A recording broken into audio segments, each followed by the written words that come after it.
23년도 내신의 경향성을 일단 설명을 조금 드리고요. 그리고 이제 앞으로 사실은 중학교 1학년도 자유학기제가 이제 본격적으로 진행이 되면서 내신의 어떤 중요성이나 이런 것들이 지금 증가하고 있는데, 사실 그래서 이제 2학기부터는 사실 내신 체제로 들어가셔야 한다고 볼 수가 있어요. 그렇기 때문에 여름방학이 어떤 시기보다 훨씬 더 중요해지고 있는데요. 그 부분을 조금 설명을 드려보도록 하겠습니다.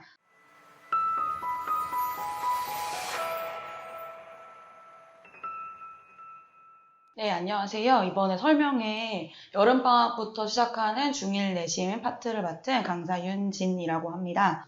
네, 제가 오늘 설명드릴 부분은요, 일단 첫 번째는, 제가 이제 봄학기 때도 설명회를 이제 몇 번 진행했었지만, 이제 듣지 못한 학부모님도 계실 거기 때문에, 중학교 내신이 어떻게 구성이 되어 있는지, 그리고 공통 문제 유형들이 조금 있어요. 어떤 중학교든지 간에. 그래서 그 유형에 대해서 약간 설명을 드리고, 실제 문제를 좀 보여드리려고 하고요. 두 번째는 이제 2023년에 1학기에, 중학교별 내신 경향이 어땠는지를 좀 설명드리려고 하는데, 요건 이제 중1이라기보다 중1은 아직 이제 단대부중을 제외하고는 1학기에 내신을 본 학교들이 많이 없기 때문에 중2 기준으로 제가 설명을 드리려고 하고요. 세 번째는 이제 올해 1학기에 단대부중 1학년이 내신을 치렀습니다. 그래서 그 내신 중간고사를 조금 분석을 해드리려고 하고요. 그리고 네 번째는 그렇다면 여름 방학에 이제 고득점을 위해서 2학기에 이제 다가올 내신을 대비해서 고득점을 위해서 어떻게 영어를 공부하면 되는지 방법을 조금 설명을 드리려고 합니다.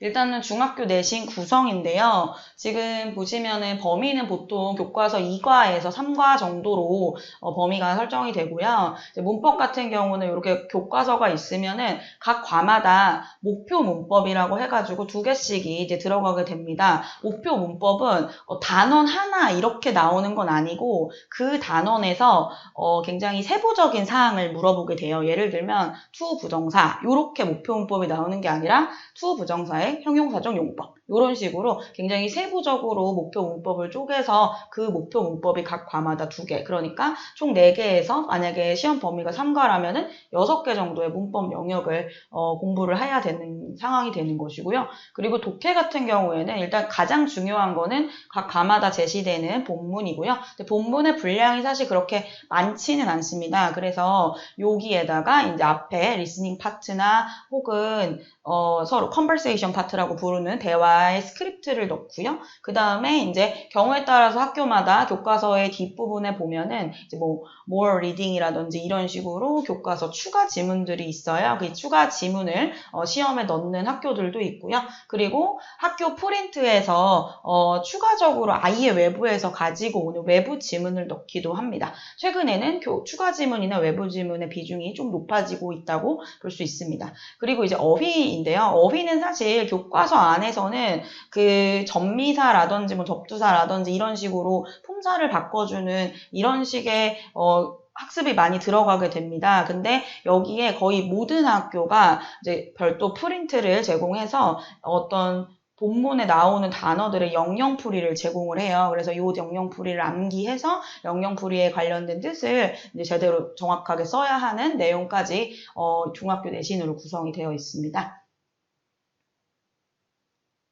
중학교 내신에서 이제 뭐 학교를 막론하고 이제 보통 공통적으로 나오는 문제 유형을 좀 설명드릴게요. 어휘 같은 경우에는 아까 말씀드렸듯이 영영풀이를 제시하고 그 영영풀이에 맞는 단어들을 이제 넣는 혹은 뭐 객관식에서 고르는 문제들이 많이 출제가 되고요. 그리고 이제 이거와 같이 통합형으로 문장에다가 빈칸을 넣거나 지문에다가 빈칸을 넣어서 그 문장이나 지문을 읽어보고 그 문맥에 맞는 단어를 넣는 것을 찾는데, 근데 이게 보통 영영풀이와 같이 통합이 돼서 영영풀이를 보고 그 빈칸에 있는 단어를 찾는 식으로 이제 통합형 문제로 많이 제시가 되고요. 점점 어휘가 좀 쉽지 않아지는 경향성이 있고요. 두 번째는 독해인데요. 독해에서 이제 모든 중학교에서 공통으로 나오는 거는 내용 일치입니다. 내용 일치가 적어도 2문제, 3문제 이상씩은 나오게 되고, 뭐 한국말로 내용을 물어보기도 하고 영어 보기로 해당 내용을 패러프레이징해서 물어보는 가져오는 경우도 있습니다.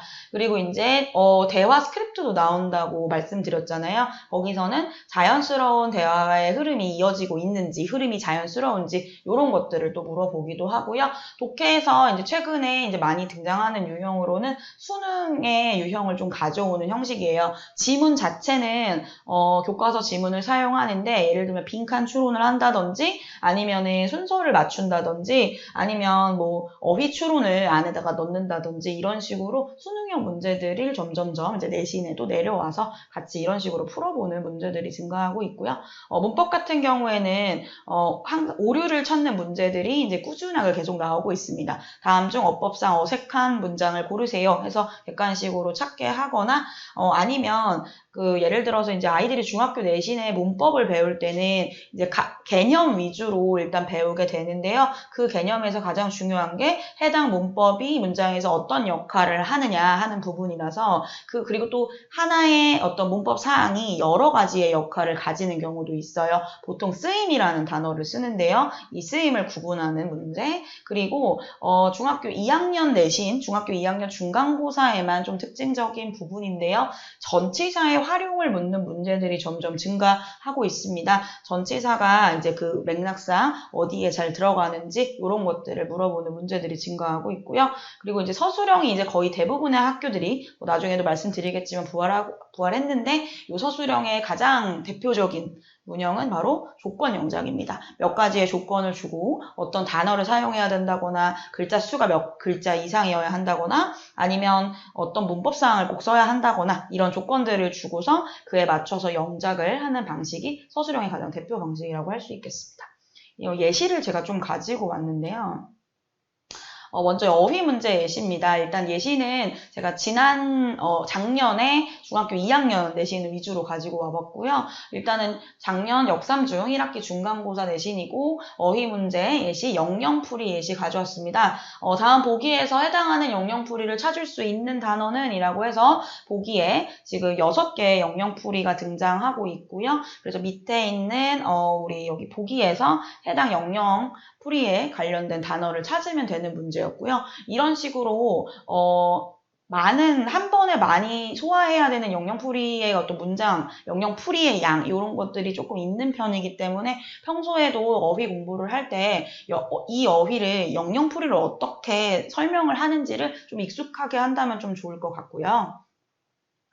두 번째는 이제 어휘 문제에서 제가 아까 말씀드렸던 문제 중에 영영풀이랑 그 다음에 어휘 추론이 같이 이제 통합이 되는 문제가 있다라고 얘기를 했는데요. 그거에 예시가 있어서 가지고 왔고요. 대명중 작년 1학기 중2 1학기 중간고사 문제입니다. 다음 빈칸에 들어갈 수 있는 단어의 영영풀이가 아닌 것은 이라고 되어 있고요. 지금 빈칸을 보시면은 이 빈칸에 문장을 읽어야지만 이 문장 빈칸을 알 수가 있겠죠. 그래서 일단은 문장을 읽고 이 빈칸에 들어갈 어휘를 추론한 후에 그 어휘가 요 밑에 영영풀이로 있는지까지 파악을 해야 하는 문제고요. 문제는 이런 문제가 한 문제 정도 등장하지만 점점점 이런 유형의 문제들이 증가하고 있고 실제로 중학교 1학년 이번에 단대보중 내신에서도 등장했던 유형의 통합형 문제여서 조금 눈여겨봐야 되는 문제라고 할 수 있습니다. 세 번째는 독해 문제 예시를 가지고 왔고요. 작년 숙명 여중 문제입니다. 가장 대표적이고 자주 나오는 내용 일치 문제고요. 윗글의 내용과 일치하는 것은 해서 이제 본문 사항에 대한 내용을 이제 다른 문장들로 이렇게 고르는 건데요. 지금 보시면은 물론 한국말 보기를 제시하는 학교들도 있지만 대체로 영어로 이렇게 보기를 제시하는 학교들이 있기 때문에 아주 기초적인 독해력은 그래도 갖추고 있어야만 이제 당황하지 않고 문제를 풀 수 있을 거고요. 요게 이제 사실은 이렇게 영어 보기가 나온다고 하더라도 쉬운 유형에 속합니다. 그래서 약간의 변형들이 들어가게 되는데요. 예를 들면은 요런 문제인데, 요거는 이제 기초입니다. 죄송합니다. 다음 대화 중에 가장 어색한 것은 이라고 해서 이제 대화 스크립트 문제들도 이렇게 되는데, 대화 전체를 고르는 게 아니라 그냥 한 단락의 대화를 가지고만 고르는 거라서, 대표적인 대화 표현들을 잘 암기가 됐다면, 어려운 문제는 아니고요. 방금 전에 이제 말씀드리려고 했던 문제가 약간 이제 변형된 내용 일치 문제가 요건데요.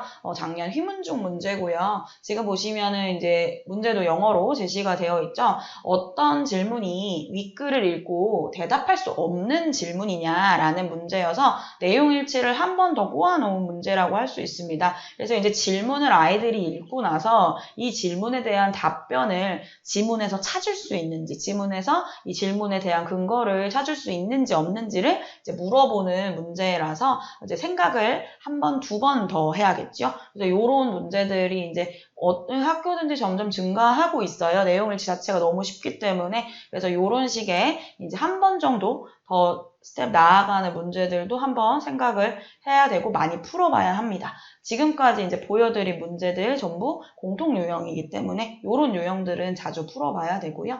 다음으로 어법 문제 예시 보여드릴게요. 가장 기본적으로는 일단 이렇게 나오는데 도곡 중 작년 문제입니다. 다음 중 어법상 옳은 것은 이라고 해서 5개의 문장을 주고 이제 보시면은 그 목표 어법에서 문제들이 거의 대부분 나오게 되는데 목표 어법이 제대로 쓰였는지 찾아보시면 되고요. 그리고 지금 한 가지 특징적인 부분은 표시가 전혀 되어 있지 않죠. 그래서 전체적인 문장 안에서 어법 전체를 봐야 합니다. 물론 이제 보기를 조금만 읽어보면 현재 완료에 대한 문제라는 거 알 수는 있어요. 그렇지만 또 꼭 현재 완료에서만 나온다고 할 수는 없는 것이 특징이기도 하기 때문에 전체적인 문장의 문법을 다 고려하면서 문제를 풀어봐야 하고요.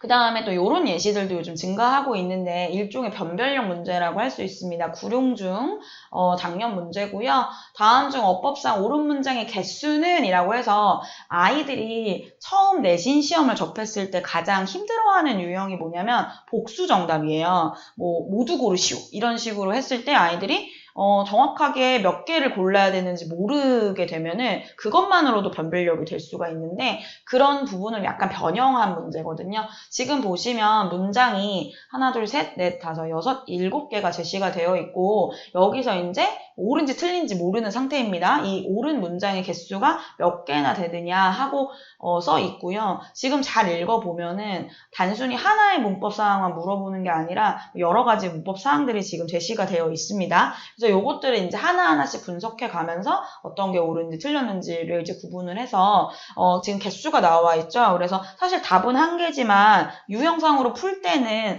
복수 정답이 되는 부분이라서 아이들이 굉장히 좀 까다롭게 여기는 문제고요. 그리고 이제 이런 문제가 변별력을 주는 한 가지 요인은 따져봐야 되는 문장의 개수가 굉장히 많다는 거예요. 지금 문제는 하나지만은 따져봐야 되는 문장 개수는 거의 7개 이렇게 되어 있고 사실은 이 문장의 개수가 굉장히 많은 학교, 이거보다 더 많은 학교들도 있습니다. 뭐 9문장씩을 봐야 되는 학교도 있고 그런 학교 같은 경우에는 난이도가 더 상승하게 되겠죠. 그래서 아이들이 평소에 어떤 문법 사항을 배우거나 독해를 배울 때 항상 어떤 문장 요소에 맞춰서 구조 분석을 해야 하는 연습이 좀 필요한 부분이라고 할 수가 있습니다.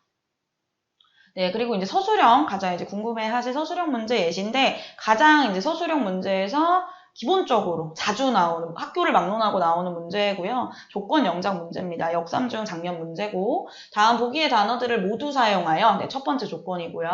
문장을 영작하세요. 자, 두 번째 조건, 모든 단어는 한 번만 사용해야 하고, 그 다음에 세 번째 조건, 필요하면 변형할 수 있음. 그래서 문제를 읽을 때 어떤 부분이 조건 사항인지를 꼭 확인을 좀 해주셔야 되고, 문제에 나오는 거의 모든 부분들이 조건이라고 보시면 됩니다. 그래서 아이들한테도 이런 부분을 이제 말씀해 주시면서 주어진 단어 모두 사용, 그리고 한 번 사용해야 되고 변형할 수 있고, 그리고 이제 이렇게 나오는 해석 또한 조건입니다. 여기에 있는 어떤 단어들이, 한국말 단어들이 절대 빠지면 안 돼요. 빠지면은 또 그것도 조건을 위반한 게 되기 때문에 그런 것들도 조금 봐주셔야 하고요. 그 다음에 보시면은 보기에 이렇게 단어들이 제시되어 있고 단어가 또 변형이 될 수 있다는 점은 수일치나 시제일치 같은 것들을 고려해야 한다는 점이거든요.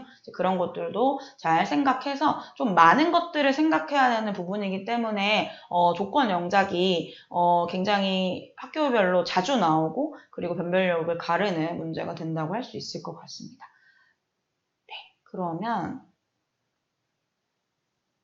이제 지금까지가 공통 영역에 대한 설명, 공통 유형, 그리고 이제 어떤 식으로 구성이 되어 있는지 제가 설명을 조금 드렸고요. 그리고 이제는 이번 연도에 2023년도에 1학기에 저 중학교 2학년 기준입니다. 중등 내신이 어떤 식으로 경향성이 있었는지를 조금 설명을 드려보도록 하겠습니다. 일단 첫 번째로는 작년에도 비슷한 말씀을 드렸지만 올해 봄학기에도 비슷한 말씀 드렸지만 네, 정말 서술형이 전면적으로 다 부활을 했고요. 대부분의 학교, 거의 두세 학교를 제외하고 대부분 학교가 모두 서술형을 부활했고요. 그리고 객관식만 나오는 학교일지라도 객관식을 약간 서술형처럼 변형하는 문제들이 등장했습니다. 객관식을 서술형처럼 낸다는 게 어떤 건가요? 라고 궁금해하실 것 같은데 예를 들면은 어떤 문장을 영작하라고 한국말을 주고요. 그 다음에 그 문장에서 5번째에 들어갈 단어를 1번, 2번, 3번, 4번, 5번 중에 고르세요. 라고 이런 식으로 내게 되는데 5번째 들어갈 단어를 알려면 그 문장을 영작할 줄 알아야겠죠. 그래서 객관식만 나오는 학교라고 하더라도 서술형이 일단은 기본적으로 물어보는 그런 문제들이 많이 등장하게 됐고요. 일단 두 번째로는 조금 이번 학기의 특징적인 부분인데 어휘 비중이 굉장히 증가했다는 점이에요. 보통은 저희가 이제 세 개의 영역이 있다고 했을 때 문법, 독해, 어휘 이렇게 내신 영역을 나누게 되는데 어휘의 비중은 전체 예를 들어 25문제, 30문제 정도가 있다고 했을 때 두세 문제 정도가 나오는 게 보통이었어요. 그런데 이번 1학기 때는 어휘 비중이 굉장히 증가한 학교들이 많았고요. 이제 이따가 이제 학교들 보여드리겠지만 굉장히 많았고요. 영영풀이가 아까 보여드렸던 이제 공통 유형 중에 영영풀이 문제들이 대부분이었고요. 영영풀이는 교과서에 등장하지 않고 학교 프린트로 제공이 됐습니다. 학교 프린트 굉장히 중요할 거고요. 그리고 이 영영풀이를 단순히 이 영영풀이에 맞는 단어가 뭐냐 이런 식으로 단순하게 물어보는 문제도 있지만 점점 이 지문 안에 들어가는 단어의 영영풀이가 무엇이냐라는 식으로 어휘 추론과 연계해서 나오는 부분이 증가하고 있습니다. 세 번째로는 추가 지문이 증가했다는 건데요. 아까 제가 보여드렸던 그 내신 구성 중에 독해에서 본문도 있지만 교과서의 뒷부분에 more reading 이런 식으로 추가 지문이 있고 그리고 또 학교 프린트에서 그냥 외부 지문을 준다 이런 얘기도 드렸었는데 이런 외부 지문의 양들이 점점 증가했어요. 교과서 본문 이외 지문들이 있고 학교 프린트로 주는 외부 지문이 굉장히 많이 증가를 해서 사실은 이게 무슨 얘기냐면 물론 본문 암기도 너무 중요하지만 기본적인 독해하는 능력이 아이들에게 조금 요구가 된다라는 거를 알 수가 있습니다. 네, 이런 특징적인 부분들이 있고요. 그리고 제가 이제 조금, 예시를, 학교별로 이런 특징들이 보이는 학교들을 조금 정리를 해왔는데요. 제가 사실은 여기에, 예. 대부분의 학교 서술형 부활했고요. 아까 말씀드렸듯이 조건영작, 어휘 추론. 서술형에 어휘 추론이 들어간다는 게 또 특징적인 부분이고 이런 학교들이 많이 증가했습니다. 단순히 영작만 하는 게 아니라 어휘를 추론해서 써라 이런 학교들도 많이 등장했고 아까 말씀드렸던 거 자세하게 제가 갖고 왔어요. 어휘 비중 아까 증가했다고 했는데요. 문항수 자체가 일단 증가했고요. 그리고 아까 말씀드렸던 것처럼 단순히 영영풀이 하는 게 아니라 어휘 추론까지 같이 진행하게 되는 학교가 많아졌고요. 그 다음에 추가 지문 증가했고요. 그래서 전체적으로는 통암기를 꼭 해야 되는 학교들이 굉장히 늘었습니다. 그리고 통암기 양도 굉장히 많이 늘었어요. 이런 것들 대비해 주셔야 되고 제가 이제 아까 얘기하면서 사실 문법은 늘 중요하기 때문에 내신에서 얘기하지 않았는데 이게 세부적으로 얘기할 때는 이걸 가지고 왔습니다. 문법의 전범위가 출제가 되는데 한 가지 이제 조금 이제 생각하셔야 되는 부분은 기초 문법들을 계속 물어보기 시작해요. 그러니까 예를 들면은 중학교 2학년에 지금 중학교 2학년 기준으로 말씀을 드리고 있는데 중학교 2학년 내신이라고 하면 중학교 2학년 때 배운 내용들만 나온다라고 생각하실 거고 그리고 보통은 이제까지 그래 왔지만 이제부터는 중학교 1학년에서 중학교 1학년 때 배운 문법 전반적으로 다 나온다 이렇게 생각을 하셔야 됩니다. 그래서 중학교 1학년 때 배웠던 문법들이 전반적으로 다 알고 있는 상태에서 거기다 플러스 중학교 2학년 특히 목표 문법이라고 하죠. 그런 문법들을 조금 알아둬야 되는 것들이 특징적이에요. 어법에서는. 그래서 중학교 1학년 때 나왔으니까 이것도 알겠지 하면서 보기에다가 중학교 1학년 문법을 넣는 식이거든요. 이런 것들도 꼭 알고 계셔야 하고요. 그 다음에 두 번째는 제가 아까 목표 문법이라는 얘기를 드렸었는데 목표 문법은 교과서에 예를 들어서 1과 2가가 시험 범위라고 하면 1과에 2개, 2과에 2개 이렇게 목표 문법 들어가게 됩니다. 예를 들면 투부정사의 형용사전용법, 투부정사의 부사정용법 이런 식으로 2개, 2개 이렇게 들어가게 되는 건데 이제 옛날에는 시험 범위가 투부정사의 형용사전용법이다 이러면 거기서만 나왔거든요. 그런데 이제는 점점 좀 그렇게 되지 않고 범위 중에 투부정사의 형용사전용법이 있다라고 하면 투부정사를 다 내는 식입니다. 명사정용법, 형용사정용법, 부사정용법, 관용표현까지 전부 다 내버려요. 그래가지고 목표 문법 자체가 심화 영역까지 이제 이렇게 커지기 때문에 단순히 4개만 외우면 된다 이렇게 생각할 게 아니라 그 단원 전체를 외워야 한다. 그러니까 최악의 경우는 목표 문법이 다 다른 단원이라서 그 4단원 전체를 암기를 하고 들어가야 하는 경우도 있겠죠. 이제 그런 식으로 점점점 문법이 좀 심화가 되고 있고요. 그거 연결돼서 이제 본문 안에서도 사실 목표 문법은 아니지만 문장을 만들기 위해서 필요한 여러 가지 문법들이 있었을 거예요. 그 문법들 중에 조금 선생님들께서 중요하다고 생각하시는 본문 내에서의 지문 내에서의 문법들도 역시 출제가 되고 그러면 궁금하신 게 아까 추가 지문이 있다고 하셨는데 그러면 그 추가 지문에 있는 문법도 나오나요? 네, 나오는 학교들도 있습니다. 그래서 문법은 사실 그럼 어떻게 대비해야 하나요? 라는 걱정이 드시잖아요. 그렇게 되면 사실은 문법은 중학교 2학년 정도까지는 전부 이제 적어도 한 회독 정도는 하고 그 다음에 올라가는 편이 중학교 2학년 내신이라고 했을 때 그거를 다 이제 대비하고 가는 것이 조금 아이에게는 내신 대비에 수월할 수 있을 것 같습니다. 그래서 이런 식으로 경향성을 좀 더 자세히 설명을 드려봤고요. 네. 그리고 이제 제가 준비한 게 이제 그 방금 전에 말씀드린 경향성을 보여주는 학교들을 좀 가지고 왔어요. 물론 다 볼 수는 없었지만요. 일단은 서술형이 부활하는 학교, 이제 원래 없었다가 서술형이 생긴 학교 도곡 중이고요. 그 다음에 이제 신천주 수묘여중 원래 서술형이 있었는데, 서술형의 비중이 엄청 커졌던 이번 학기에, 이제 중학교 2학년 기준입니다. 이번 학기에 엄청 커졌던 학교들이 되고요. 그 다음에 이제 어휘 비중, 어휘의 문항수 자체가 증가했거나 영영풀이 문제가 늘었거나 하는 요런 학교들 대명중, 대청중, 역삼중, 중동중, 진선여중이고 여기서 조금 특이한 점 진선여중인데 진선여중이 이번에는 사실은 되게 이제 굉장히 내신이 어렵기로 소문이 난 학교 중에 하나인데요. 그런데 사실은 그 이유 중에 하나는 어법에 굉장히 비중을 두는 학교였기 때문에 그렇습니다. 그런데 이런 진선여중조차도 어휘 비중이 증가한 것을 볼 수가 있고요. 그 다음에 이제 추가 지문이 굉장히 많았던, 추가 지문이 많이 들어갔었던 학교들 보시면 굉장히 많죠. 개원중, 구룡중, 도곡중, 서운중, 잠신중, 정신여중, 진선여중, 휘문중 이런 식으로 추가 지문들이 굉장히 많이 등장했고요. 휘문중 같은 경우에는 교과서에서 본문 이외의 지문들, 아까 말씀드렸던 교과서 뒤쪽에 있는 그런 지문들이 많이 나왔고 그리고 서운중 같은 경우에는 이번에 추가 지문인데 외부 지문, 그러니까 프린트에서 외부 지문들이 굉장히 많이 등장했습니다. 그래서 서운중 같은 경우에는 그 사이에 고등 수준의 독해력을 요구하는 지문도 있었기 때문에 독해력 자체가 굉장히 중요해지는 학교가 됐고요. 그래서 이런 추가 지문들이 계속 등장한다는 것은 우리가 기본적으로 독해 실력을 가지고 있어야만 이제부터 내신 대비할 수 있다라는 걸 조금 보여주고 있고요. 그리고 이제 아까 말씀드렸다시피 핵심 문법만, 목표 문법만 딱 나오는 게 아니라 그냥 그 문법 단원 전체를 내버리는 학교들, 개원중, 숙명여중, 원주중, 역삼중, 정신여중 등이 있었고요.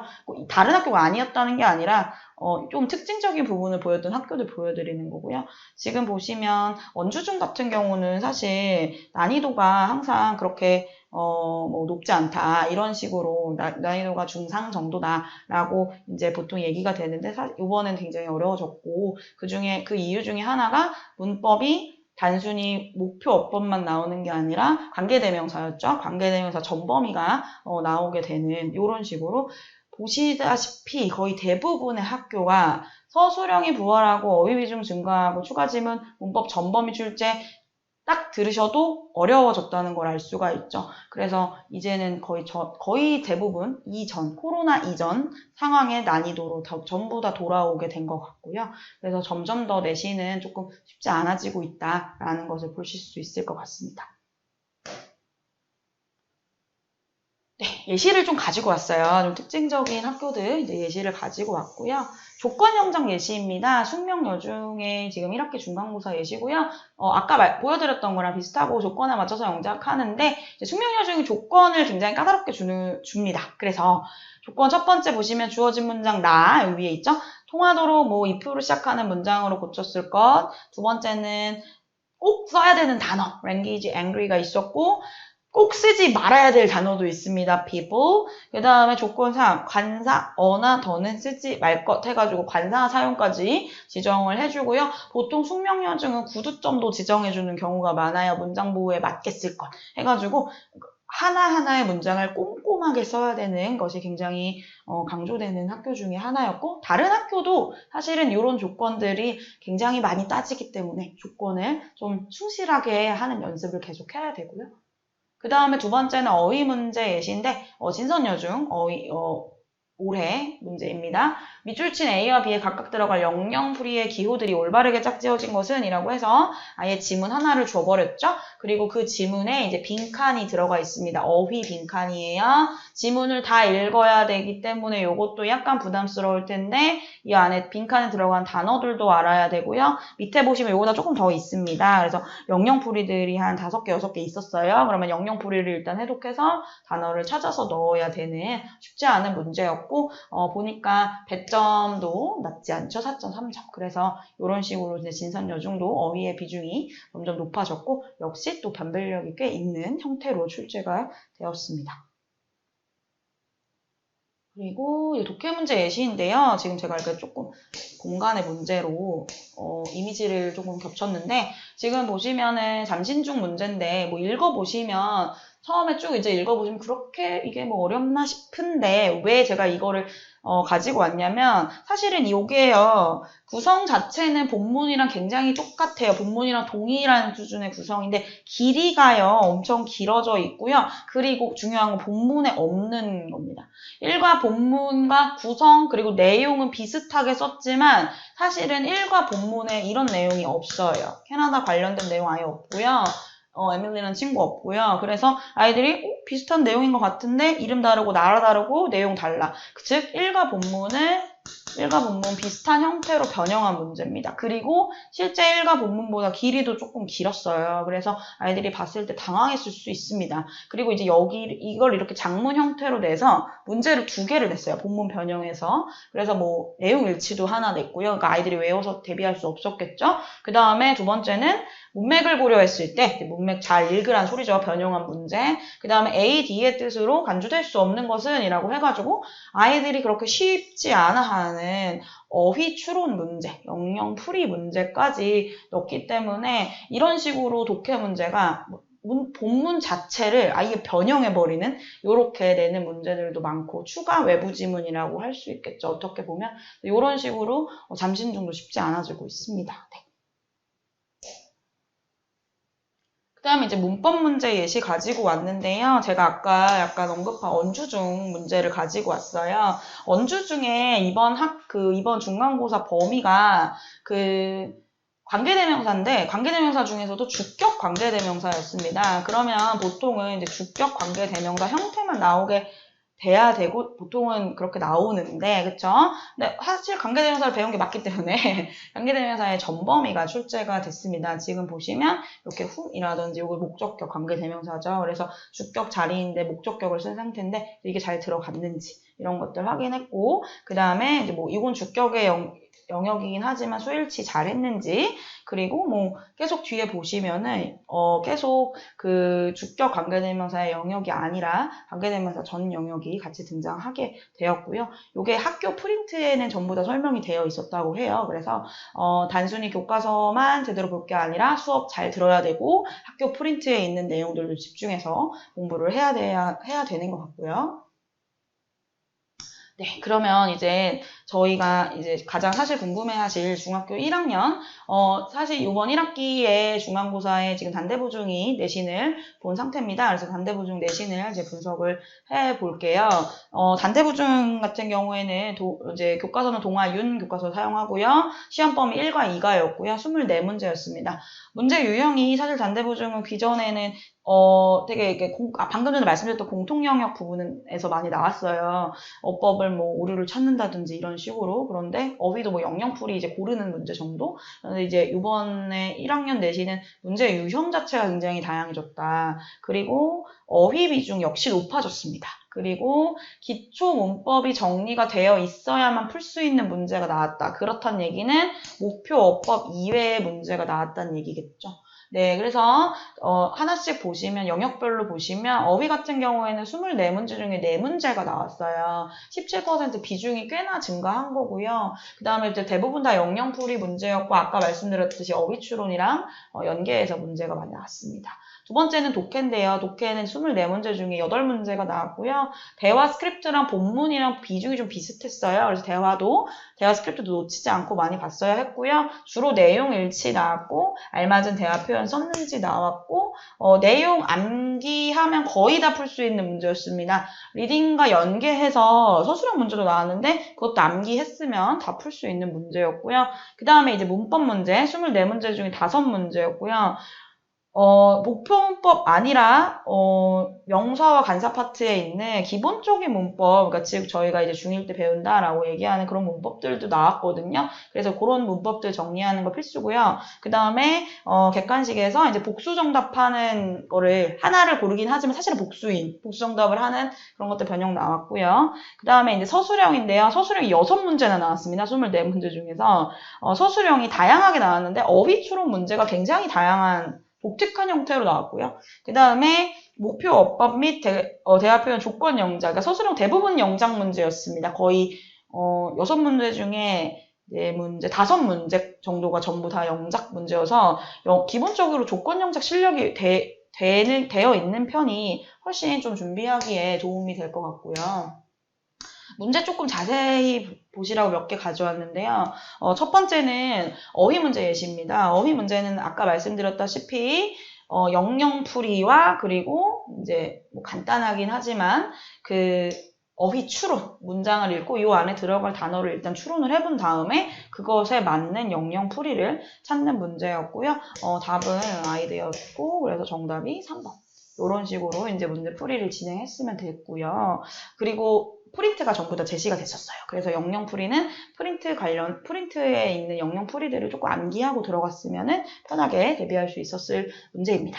그리고 두 번째는 서술형 문제예요. 근데 서술형 문제가 가장 좀 제가 문제가 다양하게 나온다라고 했던 것 중에 하나인데요.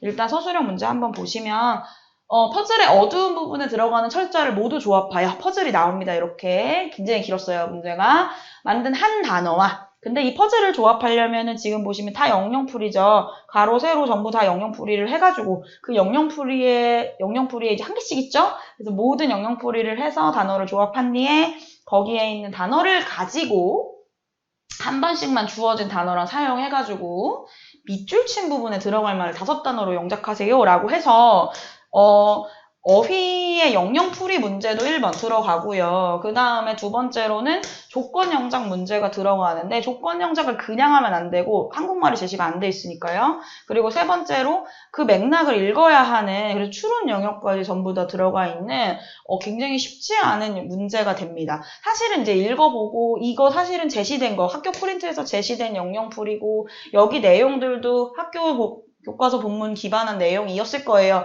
그 내용을 놓고 보면 평이한 유형일 수 있지만 아이들이 이것을 처음 내신을 지금 보는 거잖아요. 그런데 이런 식으로 굉장히 생각해야 되는 요소가 많은 문제들을 맞닥뜨렸을 때 일단 당황하고요. 그리고 당황하게 되면 평소에 잘 알고 있던 것들도 다 이제 휘발되게 되는데 특히나 암기가 굉장히 중요한 부분이 바로 이 1번 영영풀이 영역인데 만약에 그런 식으로 심리적으로 심리적으로 조금 이제 약간 흔들렸을 때 이런 것들이 막 생각이 안 나거나 그래서 이제 굉장히 이제 진땀을 빼게 될 수 있는데 그런 것들에서 사실 중1에서 중2 1학기까지는 충분히 변별력을 가질 수 있는 문제입니다. 그래서 하나의 문제를 풀 때 단순히 이제 하나하나를 1대1 대응되는 문제를 이제 풀지 않고 다양한 영역의 문제들을 조금 풀어보고 추론도 해보고 하는 식의 대비가 조금 필요하게 된 시점이 됐고요. 1학년 문제인데도 이렇게 나오니까요. 그래서 조금 대비할 시점이 된 것 같고요. 그 다음에 이제 문법 문제 예시고요. 문법 문제는 제가 이제 문법 문제 많이 나왔습니다. 아까도 보여드렸다시피. 그런데 이렇게만 보시면 사실 뭐 이게 뭐 그렇게 공동 영역에도 나왔고 별다른 게 없을 것 같은데 일단 말씀드리면 목표 어법이 뭐였냐면 일반 동사의 긍정문, 뭐 부정문, 의문문 이런 걸 사용하는 영역이었어요. 그런데 이제 일반 동사에서 저희가 긍정문을 쓸 때 조심해야 되는 게 수일치죠. 그러니까 주어가 3인칭 단수 주어일 때 이제 동사 뒤에다가 이렇게 이제 s나 es 붙이는 이런 형태들을 좀 많이 물어보고 실제로도 많이 물어보는데 이제 그런 문제를 다루는 영역이겠거니 이제 생각을 해서 실제로 답은 5번이거든요. 그래서 family를 이제 단수로 볼 것인지 복수로 볼 것인지 이제 보고 해야 되는데 방금 제가 말씀드렸다시피 일반 동사를 잘 쓰는 부분인데 지금 뭐를 물어보고 있냐면 명사에 대한 이해가 정확한지를 물어보고 있거든요. family를 이게 이제 집합명사라서 이제 단수로 보는데 이거를 단수로 본다는 걸 알고 있는지 이걸 알고 있어야 사실 여기에 적용해가지고 수일치를 할 수가 있었고 또 똑같이 여기 보시면 1번과 2번에 history라는 과목인데요. 과목 앞에 관사를 쓸 수가 있는지 이런 거를 몰랐으면 아마 또 1번을 고른 친구도 있었을 거예요. 그리고 2번 같은 경우에 홈워크를 이건 셀 수 없는 명사죠. 근데 요거를 이제 셀 수 있다고 생각하고 S 붙여놨잖아요. 요런 부분을 찾아낼 수 있는지 사실 근데 이거는 목표어법은 아니거든요. 그냥 목표어법이 아니라 그 목표어법과 연관이 되어 있는 명사나 관사에 관련된 용법인데 기초 문법이죠. 그 기초 문법들에 대한 이해가 되어 있는지 그걸 이해하지 못했으면 또 다 틀리게 되는 이런 부분이었거든요. 그래서 문법을 준비하실 때 단순히 목표어법 외우면 되지 목표어법 관련된 문제만 풀면 되지 이제는 이렇게 생각하시면 안 되고 그 어법과 관련된 문법들을 전부 숙지하고 가야 되는데 사실 한 문장에서 뭐 목표어법과 관련된 문법이라는 것이 셀 수 없죠. 그래서 전체적인 문법의 흐름을 전부 다 조금 공부를 하고 정리를 하고 좀 대신을 시작하실 필요가 있습니다. 그런 얘기를 하고 싶어서 제가 이 문제 가지고 왔고요. 그리고 이제 서술형 문제, 이제 조건 영작 굉장히 많았습니다. 그래서 보기의 단어 모두 사용해서 조건에 맞게 쓰는 거, 여기 조건 많이 주죠. 문맥과 어법에 맞게 맞도록 하고 어형 변화할 수 있고 현재 진행형 목표 어법이었어요. 그래서 사실은 서술형 문제라고 하지만은 어법 문제라고도 할 수 있거든요. 그 어법들을 다 숙지하고 그걸로 문장을 쓸 수 있는지까지 확인을 하는 문제였습니다.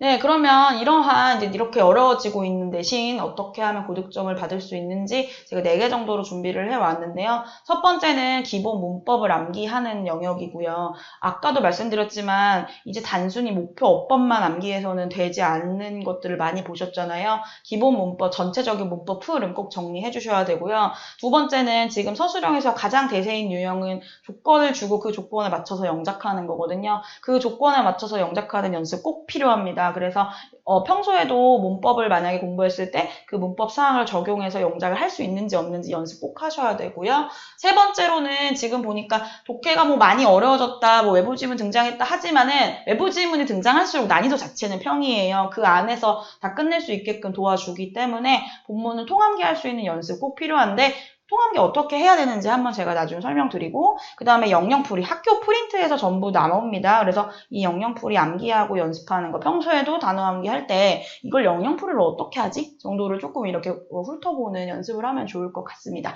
그리고 여기서 이제 제가 쓰진 않았지만 너무너무 중요한 건 이제 내신 딱 시작하셨을 때 아이들한테 학교 프린트 교과서도 그렇지만요. 교과서 필기 잘해야 되지만 학교 프린트 절대 잃어버리지 말고 꼭 가지고 다니고 거기에 필기를 했다거나 선생님이 팁을 준 부분을 꼭 표시해가지고 내신 대비할 수 있게끔 꼭 얘기를 당부를 해주셨으면 좋겠습니다.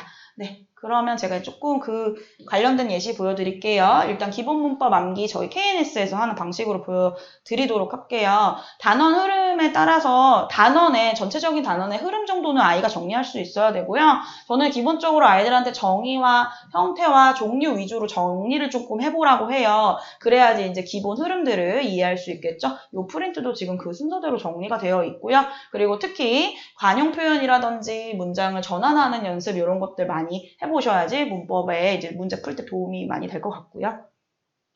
그리고 아까 말씀드렸던 조건 영작, 이건 저희 이제 학원에서 KNS에서 진행하고 있는 리뷰 테스트를 가지고 왔어요. 저희는 이제 매 시간마다 리뷰 테스트를 이런 식으로 진행하고 있는데요. 자, 이렇게 리뷰 테스트의 특징이 뭐냐면 어법상 틀린 부분을 찾아서 고쳐요. 그 다음에 그게 왜 틀렸는지 근거를 쓰는 연습을 계속합니다. 그렇게 되면은 이게 조건 영작 연습이라고 제가 되어 있는데요. 목표 문법 사항을 일단은 조금 파악하게 되는 문장 봤을 때 그렇게 되고, 그리고 보시면은 이 리뷰 테스트에 이런 부분도 있지만 이 조건 영작을 하는 그 파트도 있어요. 두 문제씩 항상 넣고요. 글자 수나 조건 단어들 할 수 있고, 그 다음에 수 일치라든지 시제라든지 요 오류 찾을 때도 그거 항상 저희가 따져서 묻게 하기 때문에 이런 것들 조금 대비할 수 있을 것 같습니다. 그래서 조건 영작 연습 이런 식으로 계속 진행해 주셔야 하고, 그 다음에 세 번째로는 이제 구문 분석 연습인데, 아까 제가 얘기한 거랑은 조금 다른데 왜 넣느냐, 이 구문 분석이라는 거는 이렇게 문장을 주고요.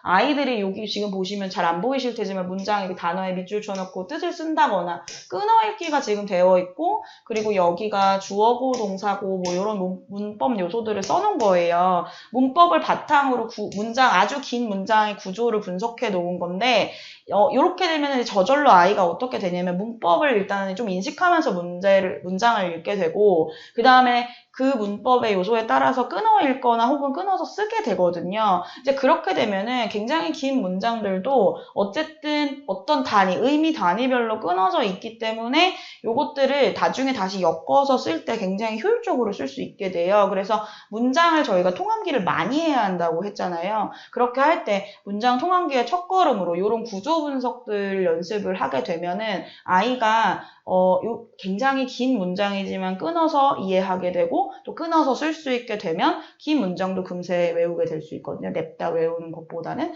그래서 이런 통함기 연습에 굉장히 중요한 부분 중에 하나가 구문 분석이라고 할 수가 있습니다. 이런 식으로 조금 대비를 이제 문법 대비하고 구문 분석하고 대비를 하게 되면은 아이가 조금 수월하게 내신을 대비할 수 있을 것 같고요. 이것도 저희 이제 KNS 독해에서 하고 있는 숙제를 제가 가지고 온 거고요. 네, 이렇게 해가지고 제가 이제 준비한 설명은 여기까지고요. 내신이 뭐 중학교 1학년, 2학년 가리지 않고 지금 점점 어려워지고 있는 추세고, 이제 중학교 1학년 친구들이 2학기 되면 내신을 한번 경험하게 되는 친구들이 많게 될 거예요. 그런데 이 내신 준비가 시작이 되면 사실 굉장히 정신이 없고 아이들이 이제 대비하기가 어려워질 텐데, 그렇게 시간이 좀 없고 정신 없기 전에 여름방학에 이런 기초적인 부분들 다들 대비해서 갔으면 좋겠습니다. 네, 여기까지 할 거고요. 이제 나중에 박정은 선생님께서 저희 그럼 여름방학에 어떤 특강 준비하고 있는지 설명드리도록 할게요. 안녕하세요. KNS 어학원에서 중등 문법 담당하고 있는 박정은 강사라고 합니다.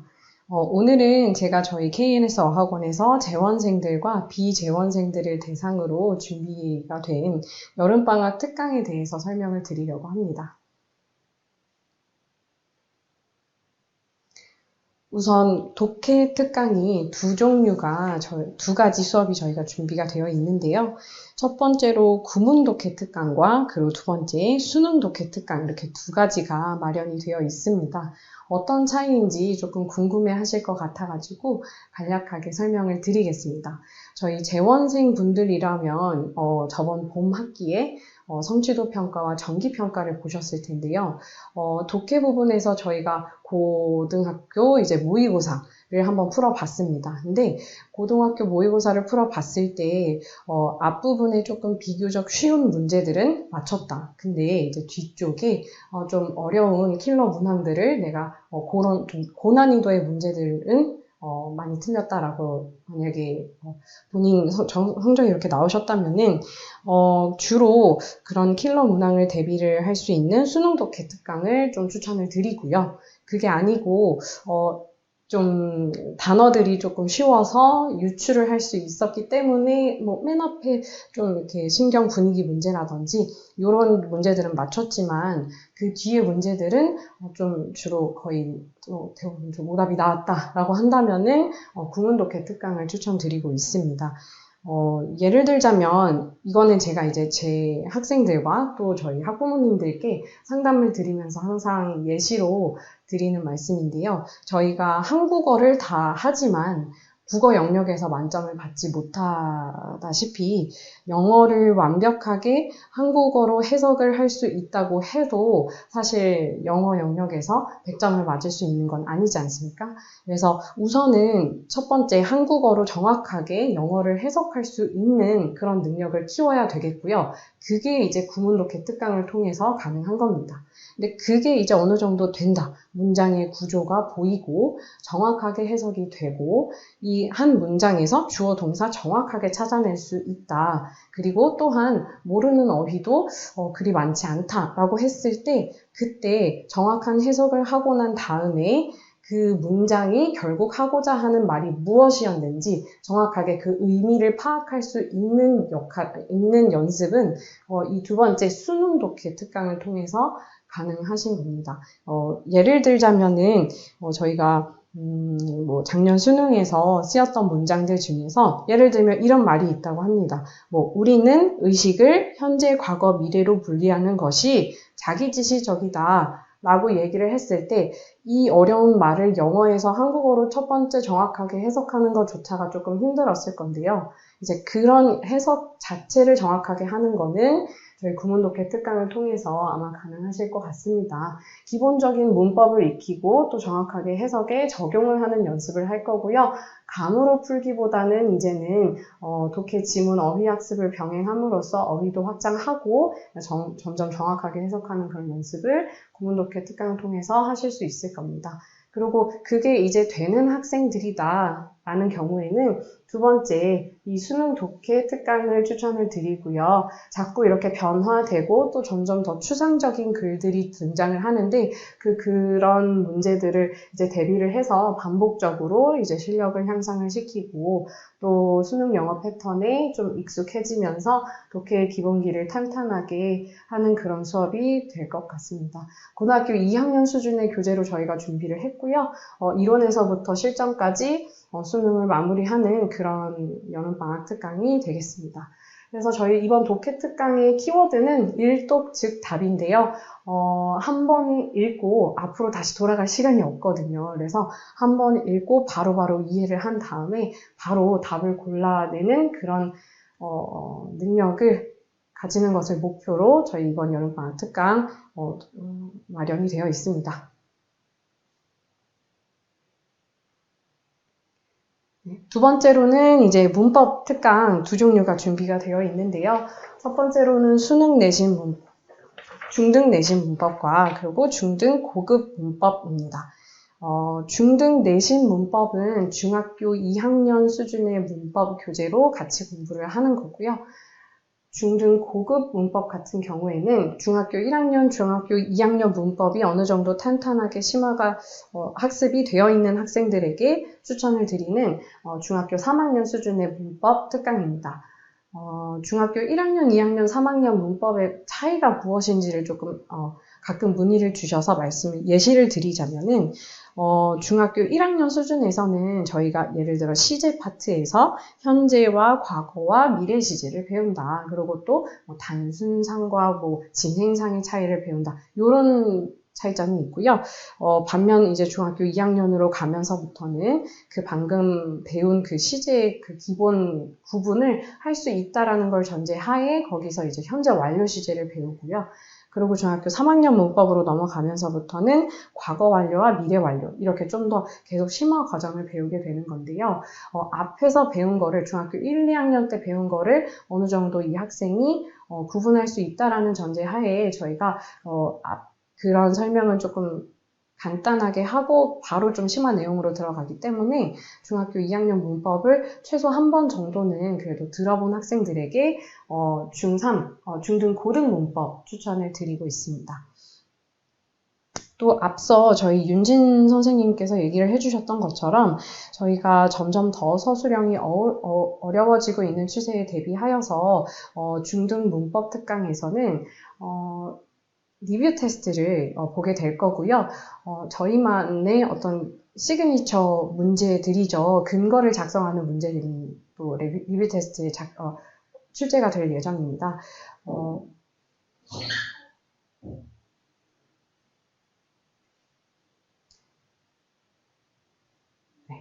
그래서 리뷰 테스트에서 출제되는 그런 근거를 작성하는 문제들 때문에 사실 많은 신규생 학생들이 굉장히 어려움을 겪곤 하는데요. 이게 처음에 좀 적응이 필요한 과정인 건 맞습니다. 하지만 저희가 점점 더 문법 시험은 학교 내신은 어려워지고 있고 거기에 대비할 수 있는 방법은 정확하게 근거를 내가 설명할 수 있는 그런 문법 실력을 갖는 것입니다.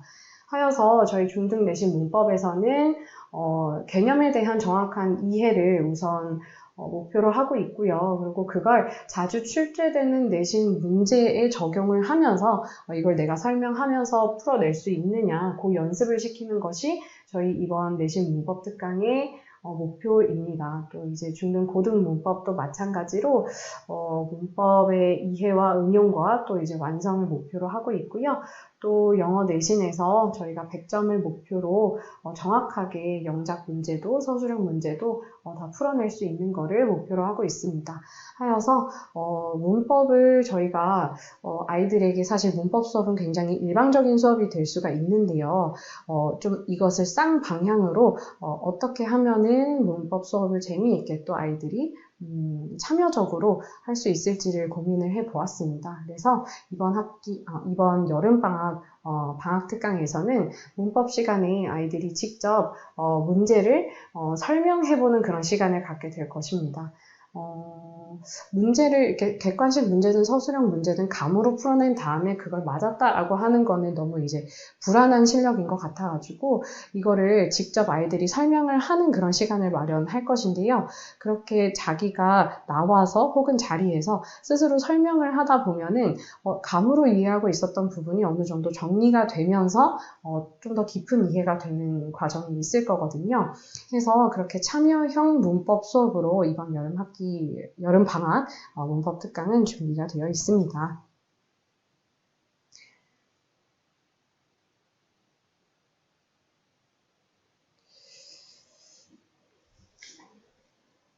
또 다음으로는 특목고 반을 대비해서 특강이 3종류가 준비가 되어 있는데요. 첫 번째로는 외대부고반 목표로 하는 학생들에게 외대부고에 진학하고 나서도 최상위권을 유지할 수 있는 그런 수업을 제공하고자 저희가 이번 방학 특강 때는 특별히 외대부고반과 또 대원 하나고반 이렇게 두 종류 특강을 준비를 했습니다. 우선 외대부고 반에서는 저희가 좀 단순한 지문 말고 좀 어렵고 추상적이고 복잡한 지문임에도 불구하고 그거를 좀 아이들이 정확하게 해석하고 또 이해할 수 있는 그런 능력이 좀 필요할 것 같아서 준비가 된 특강이고요. 내신 1등급과 또 수능 100점을 목표로 하고 있습니다. 특목고 진학에 있어서 저희가 반드시 알아야 하는 그런 텍스트 문법과 또 이제 기본적인 수능 독해 실력이 준비가 될 거고요. 외대부고반은 저희가 특별히 선발고사를 실시한 후에 그 시험을 보고 성적이 특강에서 이제 이 특강을 들을 수 있는 학생들은 신청을 하실 수 있고요. 저희 선발고사는 수능 독해와 텍스트 문법 이렇게 두 종류가 출제될 예정입니다. 대원 한화고 반은 중학교 1, 2, 3학년을 대상으로 하고 있는 무학년 반이고요. 저희 이 반에서는 좀 창의적인 사고를 할 수 있는 그런 수업을 마련해 두었습니다. 그래서 저희가 내신과 또 수행을 대비하는 그런 반으로서 토플 기출 문제랑 또 고전 문학을 분석하는 그런 수업을 듣게 될 거고요. 그렇기 때문에 선발고사도 마찬가지로 토플과 그리고 대원외고 기출문제 이렇게 두 종류의 문제를 출제할 예정입니다. 하여서 이제 토플 수업과 그리고 IB 수업 이렇게 두 종류의 수업이 대원하나고반에는 있을 예정이고요. 마지막으로 IB 프랩반이 개설이 되었습니다. 저희가 IB 반을 사실 들을 수 있는 학생들은 어느 정도 자유롭게 본인 의사를 영어로 표현할 수 있고 또 영어를 들었을 때 바로 이해할 수 있는 그런 학생들이 IB 수업을 들어왔었는데요. 이런 수업이 이제 저희가 초등부 때 좀 유창성 위주의 수업을 들어왔던 학생들에게 사실 많은 도움이 되지 않을까 생각을 합니다. 하지만 이제 중등에 올라와서부터 문법과 독해 어떤 정확성이 요구되는 그런 수업을 주로 듣다 보니 다시금 그런 유창성 위주의 수업도 방학 기간을 통해서 좀 들어보고 싶다라고 이제 하는 학생들을 위해서 저희가 IB 프랩반을 마련을 했고요. IB 프랩반은 IB 수업보다는 조금 더 쉬운 수업이고, 문학과 철학, 그리고 과학, 역사 등의 어떤 영어 인문학 지문을 읽고, 그거에 관해서 함께 토론을 하는 그런 수업이 될 예정입니다. 그래서 읽고, 말하고, 또 쓰고 하는 그런 수업이 될 것이기 때문에, IB 수업을 평소에 들어보고 싶었던 학생들에게는 IB 프랩반을 한번 IB 프랩반을 통해서 한번 IB 수업을 맛볼 수 있는 수업 기회가 되지 않을까 생각을 합니다. 그래서 총 저희가 이제 독해 그리고 문법 마지막으로는 저희 특목고반 이렇게 다양한 여름방학 특강이 마련이 되어 있는데요.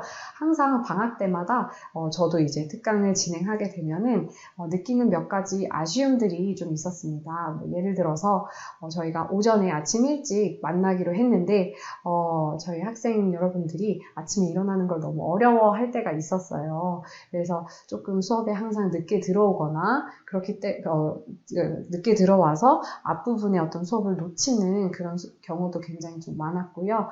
또 재원생들의 경우에는 오전 수업을 듣고 그 저녁 오후 수업까지 뭔가 비는 그 시간을 어떻게 활용하면 좋을지 좀 그거에 대한 고민들이 많았었거든요. 그래서 그런 아쉬움들을 좀 저희가 보완하고자 몇 가지 관리 프로그램을 또 마련을 했습니다. 첫 번째로는 저희가 모닝콜을 이제 할 예정인데요. 이 두 가지 다 신청을 주시는 학생분들에게만 저희가 제공을 해드릴 거고요. 저희 선생님들께서 조교 선생님들께서 아침 9시에 학생에게 직접 전화를 해서 이제 수업을 올 준비를 할 수 있게끔 좀 도와주실 거고요. 아무래도 이제 방학 동안에 부모님들께서 이렇게 일을 하시는 경우에 아이가 혼자서 일어나서 이제 학원에 와야 되는데 그게 조금 어려운 경우에는 저희가 이렇게 직접 전화를 해서 좀 학생들이 수업에 늦지 않게 도착할 수 있게끔 도와드리도록 하겠습니다. 두 번째로는 점심 식사 및 스터디룸 제공인데요. 수업이 끝난 오전 특강인 경우에는 수업이 끝난 후에 오후까지 약간 비는 그 시간을 잘 활용할 수 있도록 저희가 도시락과 그리고 또 이제 스터디룸을 제공해서 정규 수업 전까지 좀 그 시간대 활용하실 수 있도록 도와드리려고 합니다. 이렇게 좀 저희가 느꼈던 그 수업하면서 학생들 입장에서 또 학부모님들 입장에서 느꼈던 그런 불편한 점들을 좀 최대한 보완하려고 노력을 하고 있고요. 또 저희 관리 시스템의 특징이 학원과 그리고 학부모님 그리고 학생 이렇게 세 명이 저희는 이제 한 팀이라고 생각을 합니다. 그래서 학생이 성장을 할 수 있게끔 부모님과 학생과 그리고 학원이 좀 상의를 하면서 같이 좀 유기적으로 저희가 관리를 해 나가려고 하는데요. 담임 선생님이 학생별로 강점과 약점을 파악을 해 주실 거고요. 그 강점은 조금 더 강하게 또 약점은 어떻게 보완할 수 있는지를 저희 셋이 함께 이렇게 의논을 해 가면서 결국은 이제 학생이 점수로 보상받는 어떤 그 실력 향상을 가질 수 있도록 좀 노력을 하겠습니다. 이번 재원생들의 경우 이번 성취도 평가와 정기 평가 상담을 통해서 학생의 어떤 강점과 약점을 파악을 하셨을 텐데요. 담임 선생님들께서 추천해 주시는 그런 특강이 결국은 우리 학생들의 그 약점을 보완하기 위함이기 때문에 이번 방학 특강 방학 시간 좀 활용해서 실력 향상할 수 있도록 많은 기회에 삼아 주셨으면 좋겠습니다. 또 마지막으로 소개드릴 것은 저희 KLS 여름방학 무료 특강입니다. 저희가 수요일과 토요일 이렇게 준비가 되어 있는데요. 우선 어휘 특강, 그리고 라이팅 특강, 또 마지막으로는 듣기 특강 이렇게 세 종류가 마련이 되어 있습니다.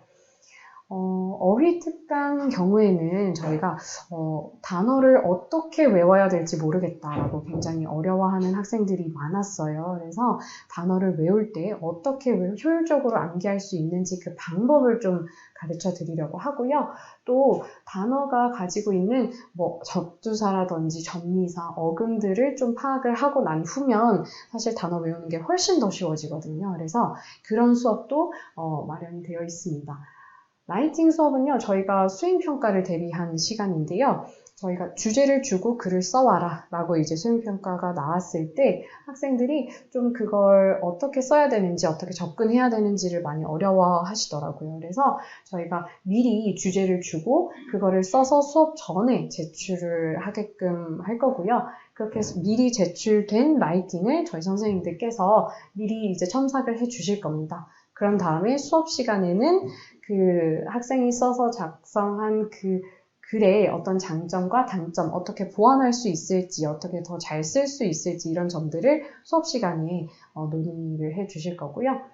마지막 듣기 특강입니다. 저희가 모의고사를 풀려봤을 때 아직까지 사실 모의고사에서 오답을 내는 학생들이 있었어요. 그래서 저희 수능 모의고사 유형의 듣기에서는 더 이상 오답이 나오면 안 되기 때문에 그런 듣기 평가를 대비를 해서 항목별로 계산 문제라든지 아니면은 기운 대화문이라든지 이렇게 좀 문제 유형별로 어떻게 접근을 할 수 있는지 그런 노하우들을 알려드리고요.